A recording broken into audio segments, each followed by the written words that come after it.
Se publicó el libro El Rey del Cash, escrito por la periodista Elena Chávez. ¿Quién es Elena Chávez? Bueno, fue esposa de César Yáñez, quien fuera parte del círculo muy cercano del actual presidente Andrés López. César Yáñez acompañó al presidente López durante 3 campañas, 2006, 2012 y 2018. Es del círculo más cercano del presidente, era su vocero, se dice que incluso era el encargado de darle sus medicinas al presidente, lo que nos dice que era una persona de todas sus confianzas. César Yáñez se divorció hace años de Elena Chávez. De hecho, César Yáñez tuvo un problema fuerte cuando se casó en el 2018.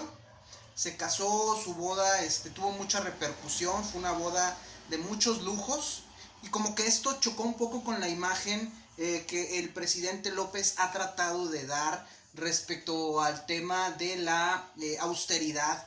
Definitivamente la boda de López, de Yáñez, incomodó al presidente López.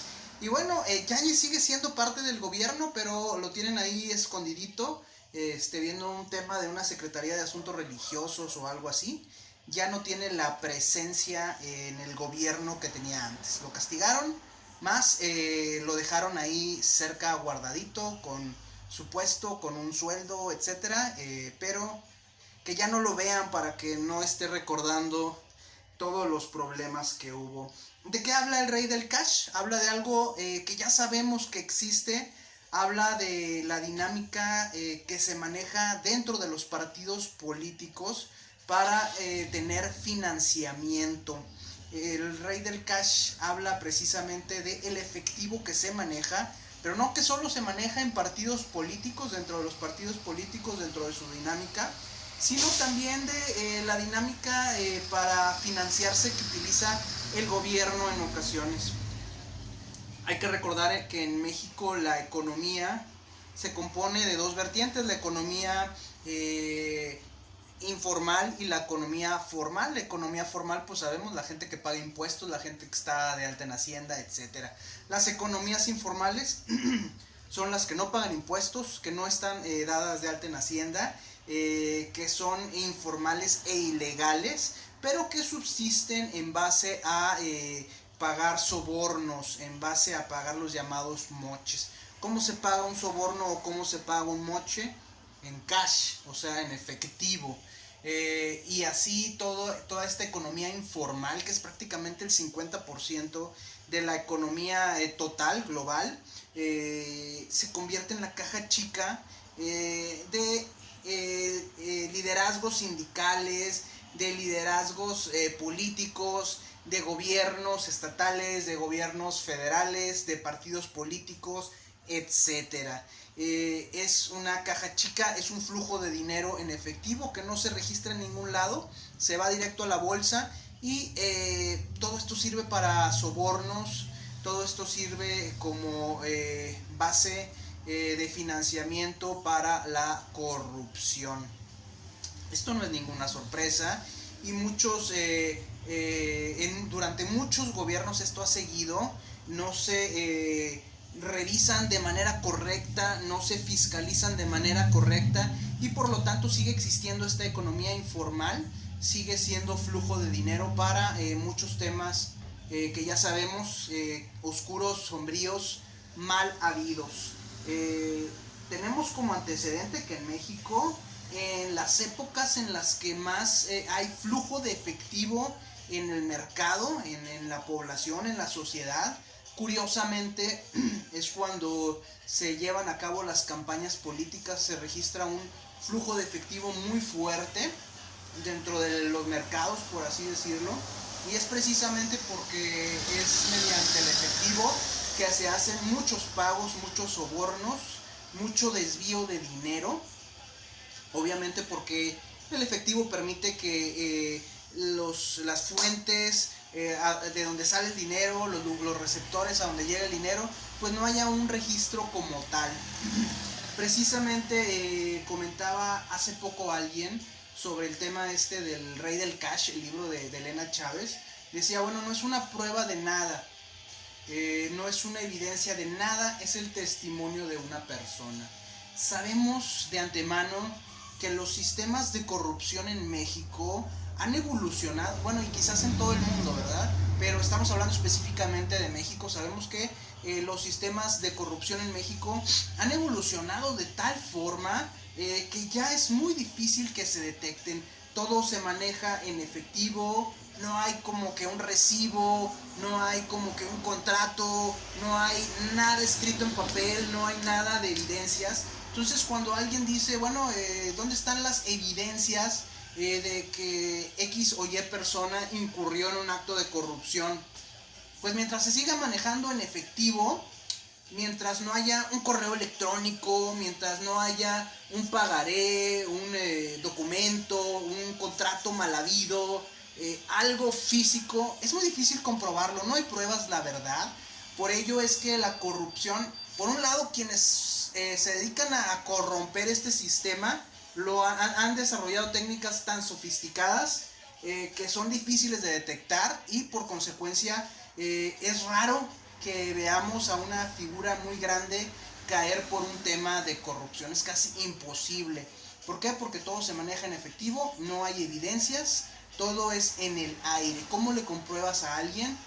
Pues pudieran ser los videos. Si alguien me pregunta sobre estos esquemas de recaudación de efectivo, del oficialismo actual, bueno, pues hay que recordar los fajos de billetes que salieron por ahí en un video de René de Jarano. Hay que recordar estos videos de gente cercana al presidente recolectando aportaciones para el movimiento. Hay que recordar a este señor de apellido Ponce, que era tesorero del gobierno de la Ciudad de México, del actual presidente, que lo vieron jugando grandes cantidades de dinero en Las Vegas. Pues hay videos, sí hay videos. Hay audios donde se habla de pase de charola, o pidiendo recaudaciones, o pidiendo aportaciones voluntarias, obviamente bajo cierto tipo de presión. Tenemos el tema de cuando se hizo que se anunció que se iba a vender el avión presidencial, etcétera. Fue un pase de charola también, y lo que se hizo fue, ándeles, cada quien compren cachitos, y al final de cuentas el avión ni se vendió, ni hubo premios, ni hubo nada. Entonces sabemos que hay una metodología en el oficialismo actual para recaudar dinero. Sabemos, desafortunadamente hay un tema con este libro. El libro, lo importante del libro, creo, lo más trascendente, es que no me ha tocado ver libros, por ejemplo, en el caso de gobiernos de Vicente Fox, de Felipe Calderón, de Enrique Peña. No he visto libros.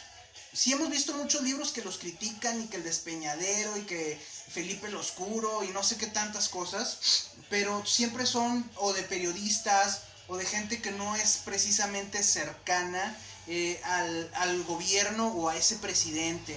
Lo que estamos viendo aquí en el caso del libro de Elena Chávez, pues Elena Chávez fue esposa de César Yáñez, y César Yáñez fue parte del círculo más cercano, directo del presidente. Yo creo que esto es algo inédito y que sin duda llama mucho la atención. El detalle, pienso yo, que con este libro, El Rey del Cash, es que Elena está dando luz, está revelando, por así decirlo, un esquema de financiamiento político de un partido político. El problema es que esto no va a ser, honestamente, no va a ser una herramienta muy útil para la oposición política, para partidos como el PAN, el PRI, Movimiento Ciudadano. ¿Por qué? Porque sería criticar o atacar al presidente en base a este testimonio de Elena Chávez, sería darse un balazo en el pie, como se dice vulgarmente. Sería morderse la lengua. ¿Por qué? Porque todos los partidos actualmente utilizan esquemas similares para temas de financiamiento. Ya lo hemos comentado muchas veces. Los partidos políticos funcionan como empresas familiares. normalmente las aportaciones o el financiamiento que les da el INE se quedan en una cúpula, se queda con los líderes, con los dueños de los partidos, y poco de ese dinero fluye realmente a las estructuras, a las bases del partido. Sí fluye, pero fluye en una manera muy limitada, en una manera muy condicionada, pudiéramos decirlo. Y cuando algún personaje decide que quiere hacer una candidatura, promover una candidatura de él, normalmente es esta persona quien tiene que traer recursos, quien tiene que tener recursos y otorgárselos al partido como manera de comprarse esa candidatura, a manera de comprarse esa posición, a manera de comprarse esa apertura a todo lo que es el tema de poder tener una candidatura y aspirar a un puesto de gobierno. Es tener muchos recursos para aspirar a una candidatura o tener un padrino, alguien dentro del partido, alguien en una posición importante en el gobierno o en alguna posición importante en la sociedad. Si no tienes el respaldo económico o el respaldo de un padrino, difícilmente pudiera un ciudadano común y corriente aspirar a una candidatura realmente. Ese es el pequeño gran detalle de la política actual. Por eso está tan cerrada las candidaturas. Por eso vemos un reciclaje constantemente de candidatos. Por eso vemos a caciques locales como en Coahuila, como en Zacatecas, como en Tamaulipas, como en Veracruz, como en el Estado de México. Por eso vemos esos cacicazgos locales que brincan a una candidatura política y posiblemente una gubernatura, porque son quienes tienen esos recursos o tienen esos respaldo de personas que ya tienen algo de influencia o bastante influencia dentro de la sociedad, dentro del Estado, dentro de la política, dentro de un partido político, y son realmente quienes siguen como en un juego de las sillas, cambiándose de posición, pero viviendo del erario, viviendo de la política. Eso es lo que vemos, y ese es un esquema que se maneja en la gran parte de los partidos políticos. En lo particular yo eso lo veo mucho en Movimiento Ciudadano, que creo que lo hace de la manera más descarada. Movimiento Ciudadano ni siquiera habla de una ideología, ni siquiera habla de cuáles son sus metas, de cuál es su pensamiento de partido. Ellos solamente venden esas posiciones políticas a ciertos candidatos que tienen capacidad de pagarla. ¿Cómo va a ser posible que el PAN, que el PRI, que Movimiento Ciudadano utilicen la denuncia o el testimonio de Elena Chávez para atacar al oficialismo? Es imposible. Sería darse un balazo en el pie, sería realmente revelar la manera en la que operan los partidos políticos en México, y eso no le conviene a nadie dentro de este esquema. El presidente López tenía razón, mucha razón, cuando hablaba de la mafia en el poder. Pero aunque no mentía, aunque decía la verdad, era una verdad a medias. No nos dijo que en su momento estaba una mafia en el poder y él lo que quería era imponer una nueva mafia en el poder. Es decir, está una mafia en el poder hoy, hay una mafia en el poder en la oposición, una mafia que no tiene poder, que está en la oposición y que está en pugna contra la mafia del poder. Cuando esa mafia que está en oposición consigue los votos suficientes y la influencia suficiente, quita a la mafia y se instalan ellos ahora como la nueva mafia en el poder. Es decir, realmente es una lucha de mafias que buscan el poder, quitan a una y se instala otra. ¿Cuál es el problema aquí? Bueno, pues que los ciudadanos estamos sujetos a esa pugna, a esa guerra de mafias, y realmente nunca hay un cambio en el gobierno, un cambio en la estructura de fondo, un cambio en el status quo. A final de cuentas es una mafia que entra por otra y se sigue comportando de la misma manera. ¿Qué hace una mafia? Obtener ganancias, traficar influencias, a buscar mantenerse en el poder, buscar no ser sacado de ahí del poder. Entonces Básicamente esto es lo que hemos visto a lo largo de los años.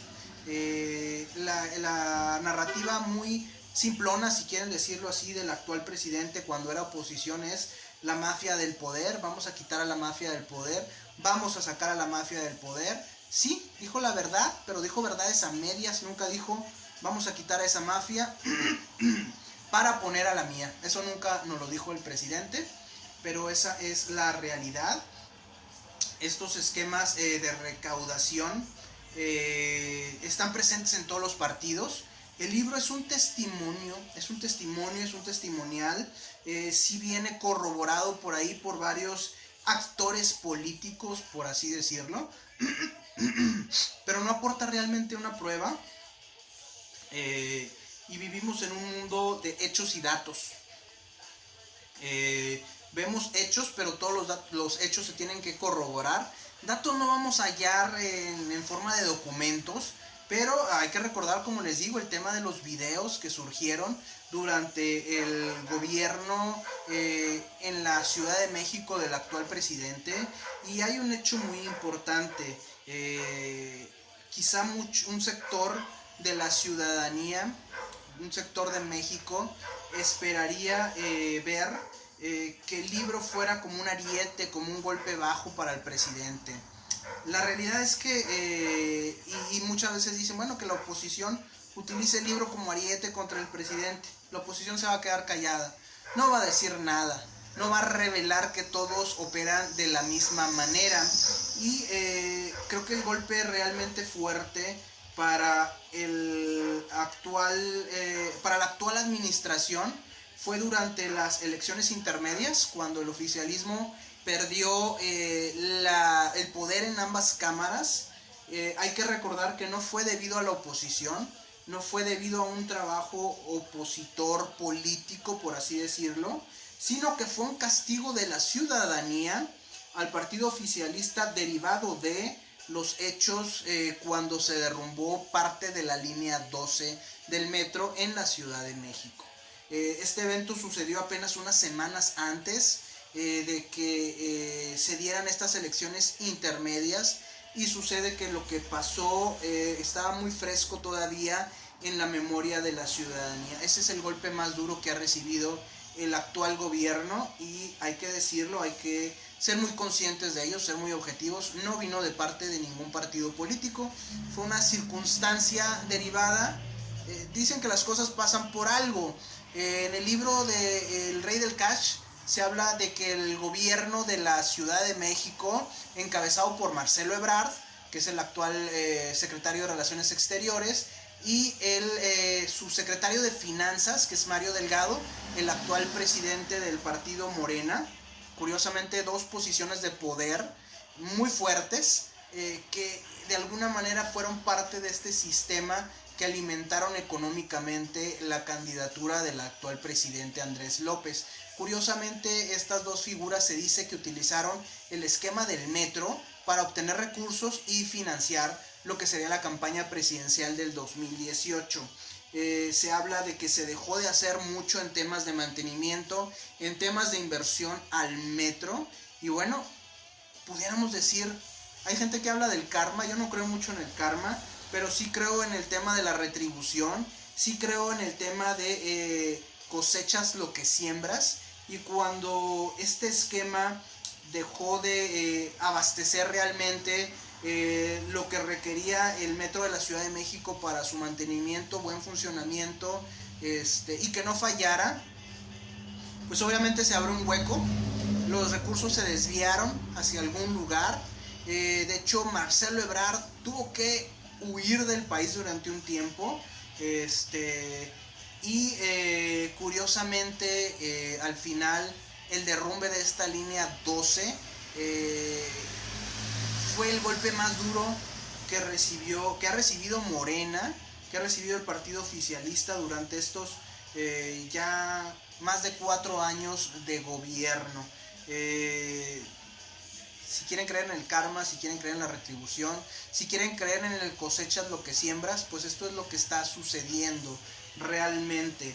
Hay que recordar, por ejemplo, en el caso del estado de Coahuila, recientemente hubo un derrumbe en una mina, Pinabete, que implicó el hecho de que muchos mineros quedaran sepultados bajo tierra y que se estuviera exigiendo el tema de poder rescatar estos cuerpos, de rescatar a los mineros. Mucha gente con la esperanza de que se rescataran con vida, mucha gente pensando que ya era imposible, pero este fenómeno del derrumbe yo creo que es algo que levantó viejos traumas en el oficialismo, viejos, relativamente viejos, ¿no? Le recordó un poco el tema del derrumbe en el metro y se movieron muy rápidamente a darle solución. No rescataron los cuerpos, creo que hubo una negociación por parte del gobierno federal con los familiares de estos mineros atrapados, en lo cual trataron de solucionar de la manera más rápida posible la inconformidad de estos familiares. Pienso que algo se manejó, quizás se negoció la indemnización inmediata, un pago de cierta cantidad de dinero a los familiares de los mineros atrapados, a cambio de que el problema ya se le diera carpetazo y se olvidaran de todo. Hay que recordar que en Coahuila se vienen las elecciones el próximo año. Hay que recordar que Coahuila es un coto de poder del PRI, pero también es un punto importante para el oficialismo, debido a que en esta región se encuentra la región carbonífera. Hay muchas minas de carbón y el carbón es el eje de la política, de la estrategia energética de soberanía del partido oficialista y de la Comisión Federal de Electricidad, de la CFE. Entonces el oficialismo va a hacer todo lo posible por hacerse del poder en Coahuila el próximo año, y obviamente el poder solucionar el tema de Pinabete, de darle carpetazo y de terminarlo, de eliminarlo por completo del mapa y de la mente de la ciudadanía lo antes posible, era una prioridad. Por eso se apresuraron, se pagaron indemnizaciones. Pienso que debieron de haber sido pues unas buenas indemnizaciones para que no hubiera queja, para que todos los familiares callaran, firmaran de acuerdo, dejar olvidado el tema ya, para que ya no trascendiera y ya no estuviera presente en la mente de los coahuilenses todavía para el próximo año. Inclusive se habla de que uno de los responsables del derrumbe ya está en prisión, pero se señala que era un subcontratista, es decir, una persona contratada que trabajaba en esta mina, y no necesariamente dueños, propietarios o representantes legales. Creo que ellos no se tocaron, pero bueno, se le dio una solución rápida, se pagaron las indemnizaciones, se metió a alguien a la cárcel, no sé si sería el responsable en completo o no, pero se le puso punto final al tema y se está dejando que corra más tiempo para que esto no quede presente en la mente de los coahuilenses en el 2024. Así que dudo que tenga una gran trascendencia el libro El Rey del Cash. Es un libro interesante, es una narrativa que atrapa, que llama la atención. No es nada nuevo definitivamente, es algo que ya muchos hemos de alguna manera comentado, hemos de alguna manera asumido que se manejan muchas cosas. La gente que pide pruebas, bueno, basta que se vaya al historial, basta que revise las posiciones de cada uno de los protagonistas, dónde estuvieron, qué pasó, dónde se originó el detalle y cuáles han sido las consecuencias actualmente. Esas yo creo que son, si uno tiene la inteligencia para ver las cosas de manera objetiva, creativa, se va a dar uno cuenta que sí, hay muchas cosas que están conectadas. Pruebas, no va a haber pruebas. Al día de hoy los videos se pueden editar, los audios se pueden editar, perdón, los videos se pueden modificar, se pueden sacar de contexto muchas cosas, y al final ya ahorita lo único que hay es agarrar a alguien infraganti, y eso es bastante difícil. Pruebas físicas ya no hay, es tan sofisticada la corrupción en nuestros días que difícilmente vamos a ver un documento, una firma, algo. Se necesitaría ser muy ingenuo para caer en un tema así. Así que para los que piden pruebas no lo va a haber. Y creo que lo más determinante es que esto no le conviene ni a la oposición política, ni a los partidos políticos de oposición les conviene el libro. Así que a pesar de lo interesante que pudiera ser el documento, va a pasar desapercibido, no va a tener la fuerza que muchos esperarían.